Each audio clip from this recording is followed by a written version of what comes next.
Hai guys, welcome back to my channel dan Assalamualaikum. Dalam video kali ni, Imran akan kongsikan macam mana kita nak gunakan tabung dalam MAE.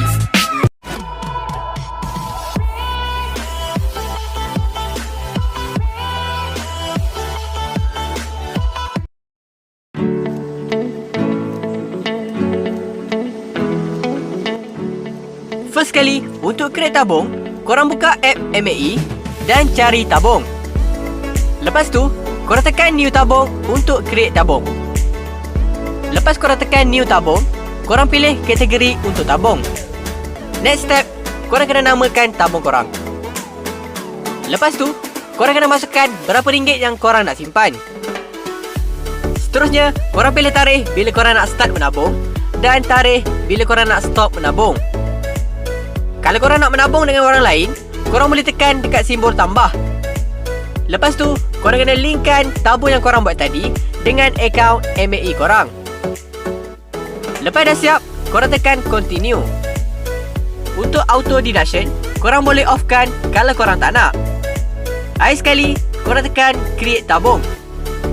Lepas korang tekan create tabung, korang kena masukkan OTP code dan selesai.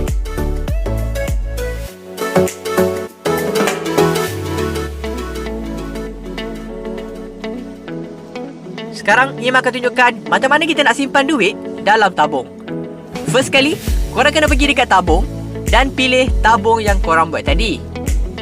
Lepas tu, korang tekan simbol 3 titik dekat bahagian atas dan pilih fund tabung.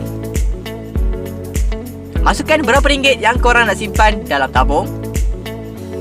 Akhir sekali, korang tekan fund tabung dan siap.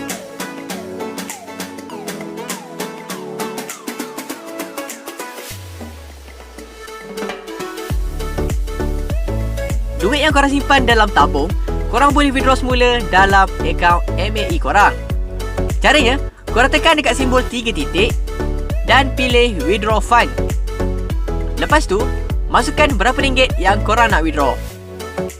Akhir sekali, tekan withdraw fund dan duit itu akan masuk semula dalam akaun MAE.